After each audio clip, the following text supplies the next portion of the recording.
మా ఛానల్ ప్రేక్షకులకు నమస్కారం. ఓం వసుదేవసుతం దేవం కంసచాణూరమర్దనం దేవకీ పరమానందం కృష్ణం వందే జగద్గురుం. కృష్ణం వందే జగద్గురుం, అర్జునం వందే జగదేక వీరం.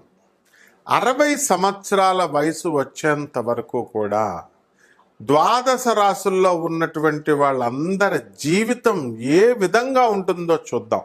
అంటే చిన్నప్పుడు పుట్టినప్పటి నుంచి 60 సంవత్సరాల వయసు అని కాదు, మనం 10 సంవత్సరాల నుంచి 70 సంవత్సరాల వరకు అలా మొత్తం మీద మాత్రం ఎక్కువగా ప్రామినెంట్గా మీ జీవితంలో సింహభాగం 60 సంవత్సరాలు ప్రైమ్గా ఎంత బాగుంటుంది అన్నది తెలుసుకుందాం.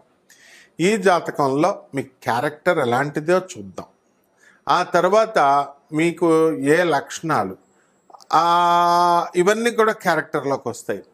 ఇక అదృష్టం ఏ విధంగా ఉంటుంది, అసలు మీరంతా కూడా చదువులు కంటిన్యూ అవుతాయా అవవా, మధ్యలో డిస్కంటిన్యూ అవుతాయా, ఆ తర్వాత కొంతమందికి చూడండి విద్య విఘ్న యోగాలు కలుగుతాయి. అలాగే ప్రేమ వివాహాలు, ఈ మధ్యకాలంలో ఎక్కువగా ప్రేమ వివాహాలు అరేంజ్డ్ మ్యారేజెస్ని సమాధి చేసే స్థితికి తీసుకొచ్చినా కూడా ఇంకా మన యువత చాలా మంచోళ్ళు. వాళ్ళ అమ్మ నాన్న అందరు పెద్దల మాట వింటూ అరేంజ్డ్ మ్యారేజెస్ను కూడా చేసుకునేటటువంటి మహానుభావులు ఉన్నారు. అటువంటి వారికి మీకు అందరికీ కూడా మనువు తరపున మీ అందరికీ కూడా నేను కృతజ్ఞతలు చేసుకుంటున్నాను. ఇకపోతే కోర్టు కేసుల చుట్టూ తిరుగుతూ ఉంటారా, లేకపోతే పోలీస్ స్టేషన్ల చుట్టూ తిరుగుతూ ఉంటారా, మీ చుట్టాలతో మీతో నటిస్తూ వాళ్ళు మీతో కొనసాగుతూ ఉంటారా, లేదా మీ చుట్టాల దగ్గర మీరే నటిస్తూ వాళ్ళని మభ్యపెట్టుకుంటూ మొత్తం ముందుకెళ్తూ ఉంటారా? నటన కదండి, కలియుగం కదా అంతా నటన. అందువలన ఆ కాలంలో పాప అమాయకులైన ఎన్టీ రామారావు గారు, నాగేశ్వరరావు గారు యాక్టింగ్లు చేసేవారు స్క్రీన్ మీద. ఇప్పుడు ఏకంగా ప్రతి ఒక్కళ్ళు కూడా ఎన్టీఆర్ని మించిపోయారు, ఏఎన్ఆర్ని మించిపోయారు. కాబట్టి ఈ యొక్క రాశుల వారికి అందరికీ కూడా మరి అందమైన భార్య వస్తుందా, లేకపోతే దంచే భార్య వస్తుందా, ఇలాంటివన్నీ కూడా మనం ఈ వీడియోలో మనం తెలుసుకుందాం. ఆ తర్వాత ఉద్యోగం చేస్తారా, మీరు వ్యాపారాలు చేస్తారా, లేకపోతే రైతులు అవుతారా, అందులో పెళ్ళిళ్ళు అవుతాయా, అసలు పెళ్ళిళ్ళు అయితే జీవిత భాగస్వామి మనతో పాటు చివరి వరకు ఉంటుందా, లేకపోతే మధ్యలోనే డమాలు అవుతారా అటో ఇటో కానీ, లేకపోతే డైవర్స్ ఇచ్చి పడేస్తారా? ఎందుకంటే పురోహితులను చూడండి, పాపం మాకు అవ్వడం లేదండి వివాహాలు, పంతులంటే ఎవరో పెళ్ళిళ్ళు ఇవ్వట్లేదండి అంటున్నారు. మరి ఈ రకంగా నాకు 38 సంవత్సరాలు వచ్చినటువంటి చిన్న పిల్లగాడినండి నేను, బాలాకుమారుణ్ణి అంటారు. మరి 38 సంవత్సరాలకు వచ్చినా సరే తప్పండి బాబు, పంతులు గారులకి పిల్లల్ని ఇవ్వండి. తర్వాత ఈ యొక్క రైతులకు కూడా వివాహాలు ఈ మధ్యకాలంలో ఇవ్వట్లేదు. అందరూ ఎన్ఆర్ఐలు, అందరూ సాఫ్ట్వేర్ ఇంజనీర్లు, అందరూ డాక్టర్లు అనుకుంటే మిగతా వాళ్ళు ఏమైపోవాలా? మగవాళ్ళు ఉసురు తగిలేస్తుందమ్మా మీ అందరికీ కూడా. కాబట్టి అన్ని వృత్తుల్లో ఉన్నటువంటి వాళ్ళకు కూడా మనం చేయొచ్చు. క్యారెక్టర్ ముఖ్యం అమ్మా. ముఖ్యంగా ఈ ఫారెన్ వాటికి మ్యాచ్లకు వెళ్ళేటటువంటి వాళ్ళకి మనకి షీ టీం ఎప్పుడూ పెడుతుంది. ఎవ్వరు ఏ ఎస్పీ వచ్చినా కూడా ఐపీఎస్ ఆఫీసర్లు దేవతలు వాళ్ళ మాట మీరు వినాలా. మా షికాగోయల్ మేడం బోర్డే పెట్టించింది ఏకంగా, ఒరే బాబు నాయన సరిగ్గా ఎంక్వైరీ చేసుకుని వెళ్ళండి, ఫారెన్ మోజులో మీరు పిల్లల్ని ఇచ్చేయడం కాదు, ఎంక్వైరీ ఫుల్గా చేయండి అని. మనం పోలీస్ వ్యవస్థ, అలాగే ఆనరబుల్ జడ్జెస్ వ్యవస్థ, లాయర్లు లేకపోతే అసలు మనకు వివాహాలు అనేటటువంటివి నిలబడవు. వాళ్ళు చెప్పినట్టుగా వినాలి మనం. అదేవిధంగా మనకి యాక్సిడెంట్లు అవుతాయా, అసలు చివరి దశల్లో మనం ఎలా పోతాం, ఏమైనా రోగాలు వస్తాయా, వస్తే ఏ రకాల రోగాలు వస్తాయి? రోజు బిర్యానీ తర్వాత చికెను ఇలాంటివన్నీ తిన్నా కూడా మనం 120 సంవత్సరాలు బతకాలనుకుంటాం, 20 సంవత్సరాల ఎక్స్టెన్షన్. ఎందుకంటే బర్గర్లు, పిజ్జాలు, చికెన్ బిర్యానీలు, మటన్ బిర్యానీల కోసం అలా చేస్తామా? అలాగే మన దోషాలన్నీ కూడా పోవాలంటే అందరూ చెప్తున్నారు కదా యూట్యూబ్ నిండా, దేవాలయాలకు వెళ్ళండి, దేవాలయాలకు వెళ్ళండి, దేవాలయాలకు వెళ్ళండి. దేవాలయాలకి వెళితే దేవుడికి వేసేది 10 రూపాయలు, ఖర్చు శుభ్రంగా ఫ్లైట్లలో వెళ్ళొస్తున్నారు, ట్రైన్స్లో వెళ్ళొస్తున్నారు. మీరు పేదవాళ్ళకి ఏం చేస్తున్నారు? జుట్టు ఇస్తున్నారు, అంతే, బొచ్చిస్తున్నారు. వెంకటేశ్వర స్వామికి జుట్టు ఏమన్నా మొక్కుకుంటూ బిల్డప్ అనమాట. అబ్బో మేము మొక్కుకున్నామండి, ఏదో వెంకటేశ్వర స్వామికి ఏదో కలిసి వచ్చినట్టు. అలాగే వెంకటేశ్వర స్వామి హుండీలో వేసేది 10 రూపాయలు. ఏమంటే స్వామికి మేము దర్శనం ఇస్తున్నాం, అవి బుకింగ్ చేసుకున్నాం. ఎవరికి కావాలి నీ దర్శనం? అసలు ఆయనకి నువ్వు ఇస్తున్నావు దర్శనం, లేదా దేవుడికి మనం ఇస్తున్నాం, మనం దేవుడి దర్శనం చేసుకుంటున్నాం. ఈ విధమైనటువంటి సంచలనాత్మకమైనటువంటి మన జీవన యానములో జరిగేటటువంటి అన్ని సంఘటనల్ని కూడా మరి మా దత్తు, పార్థు, దీపు, మౌర్య రూపొందించినటువంటి డాక్యుమెంటరీయే ఈ చిన్ని వీడియో. అంటే మనందరికీ కూడా నిజంగా 12 రాశుల వారికి ఎలా ఉంటాయి చూద్దాం. మేషరాశి వారు ఉన్నారనుకోండి, మేకపోతు గాంభీర్యం. అలా అని ధైర్యం లేదని కాదు. వాళ్ళకి ఆర్మీ కమాండర్ ఏం చేస్తాడు, షూట్ అంటాడు, అంతే, పాకిస్తాన్ డబ్ డబ్ డబ్ డబ్ని కాల్ చేస్తాడు. అక్కడ ఉన్నవాడు మనకు రివర్స్లో వేస్తాడా లేకపోతే ఏం చేస్తాడో అన్నది మనం ఏమి చూడం కదా. కాబట్టి బ్రెయిన్తో కంటే కూడా మేషరాశి వాళ్ళు ఎలా ఫైట్ చేస్తారంటే యాక్షన్, వాళ్ళ తల్లిదండ్రులు ఇచ్చేటటువంటి ఇది. ఆ విధంగా ఒక ఎగ్జాంపుల్గా 12 రాశులు మనం తెలుసుకుందాం. ఏ రాశి వారికి ఆ రాశి.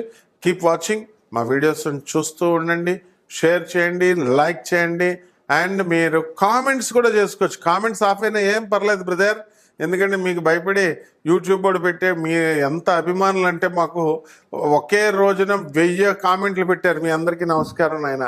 కాబట్టి వాళ్ళు కామెంట్ బాక్సే బద్దలైపోతుందని చెప్పి మా వాళ్ళు ఆఫ్ చేశారనమాట. కాబట్టి అందరూ కూడా మీరంతా చక్కగా మీరు బాగుపడాలన్నదే నా కోరిక. 12 రాశులకి వారికి విడివిడిగా ఏ రాశి వారికి ఏమన్నా ఈ సంవత్సరం అంతా జాతకం ఎలా ఉందో చెప్పుకుందాం. ఈ మొత్తం 12 రాశుల వారు కూడా మనకి ఫారిన్ ఏమన్నా వెళ్తారా, లేకపోతే భార్యాభర్తలు అందరూ కూడా కోర్టులు, గొడవలు, పోలీస్ స్టేషన్లు అని చెప్పి యుద్ధాలు చేసుకుంటారా, ప్రేమ వ్యవహారాలు ఎలా ఉంటాయి, తల్లిదండ్రులు చెప్పినటువంటి వివాహాలు చేసుకుంటారా, లేకపోతే వివాహాలు చేసుకోరా, అక్రమ సంబంధాలు ఉన్నటువంటి వాళ్ళు ఏం చేయాలి అసలు, ఇవన్నీ మానుకోమని మనం చెప్తున్నా సరే ఇప్పుడు వాళ్ళంతా ఎవరిష్టం వచ్చినట్టు వాళ్ళు కంటిన్యూ చేసుకుంటున్నారు ఉన్నటువంటి వాళ్ళు. అటువంటి ఎప్పుడు కూడా క్షేమకరం కాదు, అవన్నీ వదిలేసుకోవాలా. మరి అలాగే సంతానం దగ్గరికి వచ్చేసరికి సంతాన విషయంలో మరి అనేకమైనటువంటి స్టెప్స్ తిరుగుతున్నారు వీళ్ళు. సంతానం లేకపోవడం వల్ల ఏం చేస్తున్నారు, వేరే ఫెర్టిలిటీ సెంటర్స్ తిరుగుతున్నారు. ఆ ఊర్లో ఆ మందు ఇస్తున్నారని, ఆయుర్వేదం మందు, ఈ మందులో ఇస్తున్నారని చెప్పేసి వాళ్ళు దానికి సర్టిఫికేషన్ లేనటువంటి వైద్యులకి సర్టిఫికేషన్ లేనటువంటి వైద్యాన్ని చేసుకొని మొన్న కరోనా టైంలో ఎక్కువ మంది చనిపోయింది ఫెర్టిలిటీ కోసం. మందులు, ఆకులు, అలములు, మేకల్లాగా అవన్నీ నవిలేటటువంటి వాళ్ళు. కాబట్టి కామక్రోధాలు ఎలా ఉంటాయి వీళ్ళకి, బంధువులతో వీళ్ళందరూ కూడా ప్రవర్తన ఎలా ఉంటుంది, ఇవన్నీ కూడా మనము ఈ 12 రాశుల్లో మనం తెలుసుకుందాం. ముఖ్యంగా ఈ యొక్క ఏలినాటి శని జరుగుతున్నటువంటి రాశులు మేషరాశి, మరి అలాగే కుంభరాశి, మీనరాశి. ఈ ఏలినాటి శని సమయంలో వీళ్ళందరికీ కూడా బాగుండలేదు పరిస్థితి అని మనకు అర్థమవుతోంది. కాబట్టి దీనికి మొట్టమొదట ఇప్పుడు కొత్తగా వచ్చినటువంటి ఈ యొక్క మేషరాశికి ఏలినాటి శని వచ్చేటప్పుడు ఏ రకంగా ఉంటుంది, మరి అలాగే పోయేటప్పుడు ఏ రకంగా ఉంటుంది, మధ్యలో ఉన్నటువంటి కుంభరాశి వారికి ఏ విధంగా ఉంటుంది, ఇవన్నీ కూడా మనం ఈ యొక్క వీడియోలో మనం డిస్కస్ చేసుకుందాం. అలాగే ఇళ్ళు, గృహయోగాలు, వాహన యోగాలు, అలాగే ఇవన్నీ కూడా మనం చూసుకోవాల్సినటువంటి అవసరం ఉంది. మరి నిజ జీవితంలో మనకి సంవత్సరంలో యాక్సిడెంట్లు అవుతాయా, యాక్సిడెంట్లు కావా, దేవాలయాలకు వెళుతూ కూడా చాలామందికి యాక్సిడెంట్లు అయినటువంటి వాళ్ళు ఉన్నారు.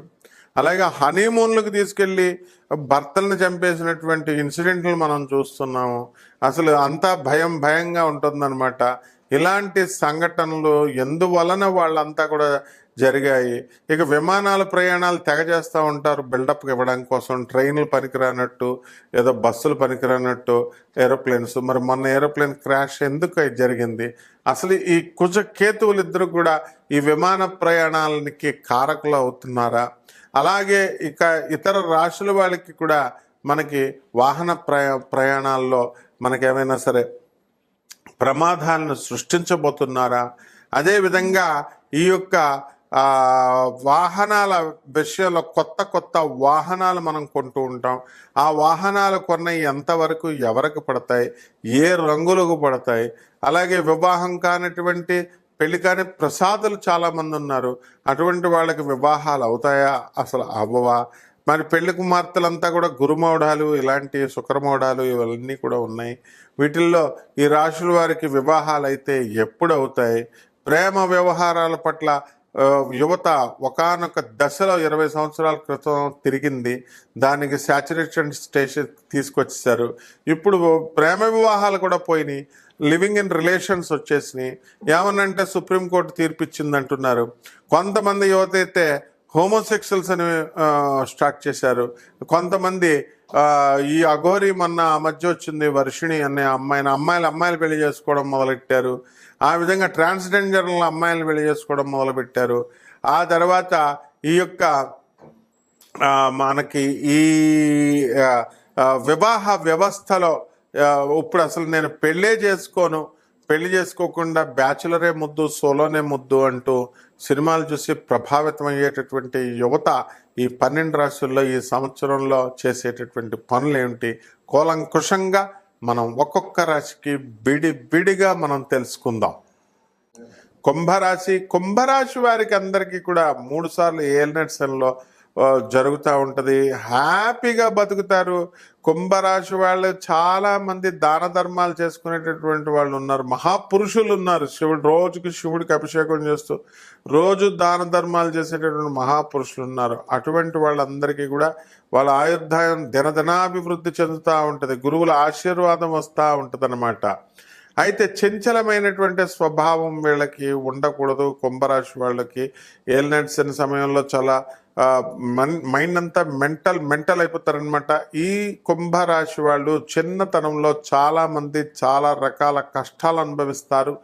ఆ తర్వాత 30 సంవత్సరాలు దాటిన తర్వాత 60 సంవత్సరాల వరకు టాప్ హీరోస్గా కనీసం డైలీ 100 మందికి భోజనాలు పెట్టి చుట్టాలను అందరినీ కూడా దరిచేర్చి మంచి స్థాయిలోకి తీసుకువెళ్ళే విధంగా వీళ్ళ యొక్క జీవిత విధానం ఉంటుంది. ఆ తర్వాత 60 సంవత్సరాల నుంచి వయసు అయిపోయిందని చెప్తూ మీ భార్యలు లేదా మీ జీవిత భాగస్వాములు మిమ్మల్ని డిస్కరేజ్ చేయడం వల్ల కాస్త నిరుత్సాహపడిన మళ్ళీ మీ మిత్రుల యొక్క ఎంకరేజ్మెంట్, మీ గురువుల యొక్క ఎంకరేజ్మెంట్తో మళ్ళీ దూసుకొని వెళ్ళిపోతారు. సెకండ్ ఇన్నింగ్ స్టార్ట్ చేస్తారు. అయితే యాక్సిడెంట్లు అయ్యేటటువంటి అవకాశాలు ఉన్నాయి. కొంతమందికి ఉబ్బసం రోగానికి, కొలెస్ట్రాల్ రావడానికి, డయాబెటీస్ రావడానికి అవకాశాలు ఉంటాయి. కాబట్టి ధనవంతులు ఎవరైతే ఈ రాశిలో ఉన్నారో అటువంటి వాళ్ళంతా కూడా మన కరోనా టైంలో నిర్దాక్షిణ్యంగా యముడు తీసుకెళ్ళిపోయాడు.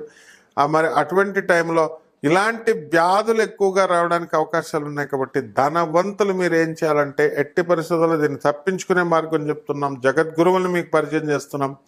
మరి చక్కగా మీరు ఏం చేయాలండి, ఈ యొక్క పేదవారికి, తర్వాత అనాథ పిల్లలకి, సాధువులకి, ముఖ్యంగా ఈ యొక్క వికలాంగులకి మీరు సహాయం చేసుకోవాల్సిన అవసరం మీకుంది. లేకపోతే కనుక పూర్వజన్మ కృతం పాపం రోగరూపేణ పీడిత, ఇటువంటి ధనవంతుల దగ్గర బీరువాల్లో దాచుకున్నటువంటి గోల్డ్, డబ్బు ఇవన్నీ కూడా రోగాల రూపంలో డాక్టర్లు ఎత్తుకెళ్ళిపోవడం, హాస్పిటల్ ఎత్తుకెళ్ళిపోవడం జరుగుతుంది. అండ్ ఆ తర్వాత మీ అవయవాలు కూడా సరైనటువంటి స్థితికి రావు. ఒకసారి రోగం వచ్చిన తర్వాత మళ్ళీ ఆ అవయవాలు సప్రెస్ చేయగలుగుతాం రోగాలను తప్ప, మళ్ళీ అవయవాలు సేమ్ పటుత్వాన్ని రావు అనమాట. కాబట్టి చాలా జాగ్రత్తగా ఉండాలి. కేవలం ఏదో గుళ్ళు గోపురాలకు ఏదో పూజలు పునస్కారాలు చేయడం. Main service to humanity is real service to God. వివేకానందుడిని నమ్మి ఒక్కడ కూడా చెడిపోయిన వాడు లేడు. వివేకానందుడు చెప్పింది వినకుండా నష్టపోయినటువంటి వాళ్ళు కొన్ని లక్షల మంది ఉన్నారు. ఇక పేదవాళ్ళు చాలా మంచోళ్ళు కాబట్టి మీకంటే మీరు పేదవాళ్ళకి సహాయం చేసుకోండి అమ్మా. అనాథ పిల్లలకి సహాయం చేసుకోండి. తర్వాత ఈ యొక్క సాధువులకి, వీళ్ళకి సహాయం చేయండి, వికలాంగులకు సహాయం చేయండి. రూపాయి ఖర్చు లేకుండా ఇంకా అనేకమైనటువంటి పరిహారాలు మనం చెప్తున్నాం, అవి కూడా పాటించుకోండి. పరిహారాలు కొన్ని రకాలుగా మనం పైసలతో లక్షలతో ఖర్చు పెట్టేటటువంటి పరిహారం మీరు చేసుకోవాల్సిన అవసరం లేదు. అనాథ పిల్లలకి వాళ్ళకి సేవలు చేసుకుని వాళ్ళకి దానాలు చేసుకుంటే అక్కడికే మీ కర్మ 75% తొలగిపోతుంది. ఇక మిగతాది ఏంటంటే, మీరు అర్జున వారిని జగదేక వీరుడుగా ఊరికినే అనం, ఆయన సాక్షాత్తు కృష్ణుడి అంశ కాబట్టి వందే అర్జునం వందే జగదేక వీరం అని అంటాం. కాబట్టి జమ్మి చెట్టు చుట్టూ ప్రదక్షిణాలు చేసుకుంటూ 108 ఓం పార్థాయ నమః అంటూ పార్థుని తలుచుకోండి. అదేవిధంగా ఈ యొక్క రావి చెట్టు చుట్టూ తిరుగుతూ ఓం శనేశ్వరాయ నమః అంటూ శనేశ్వరుని తలుచుకోండి. అదేవిధంగా జమ్మి చెట్టు దగ్గరికి వెళ్ళి అర్జునుని తలుచుకున్నారు కదా, ఇక ఓం దత్తాయ నమః, ఓం దత్తు అని చెప్తూ ఓం దత్తాత్రేయాయ నమః అంటూ మేడి చెట్టు చుట్టూ ప్రదక్షిణాలు చేయండి. ఈ చెట్లన్నిటి దగ్గరికి వెళుతూ దీపాల వెలక దీపు స్టార్ అని అంటూ దీపాన్ని చక్కగా మీరు స్టార్ లాగా వెలిగించి దీపారాధన చేసి ఓం దీపదేవతాయ నమః, దీపాయ నమః, ఓం దీపాయ నమః అంటూ మీరు చేసుకోండి. అలాగే మన జీవితంలో ఎప్పుడు కూడా రాజాలాగా బతకాల, ఎవరికి తల వంచకు అన్నట్టు బతకాలి. కాబట్టి చంద్రగుప్త మౌర్యాన్ని మీరు తలుచుకోవడం, ఆయన్ని తలుచుకోవడం ద్వారా మీరు యద్భావం తద్భవతి ఆ విధంగా అవడానికి అవకాశాలు ఉంటాయి. శుభమస్తు.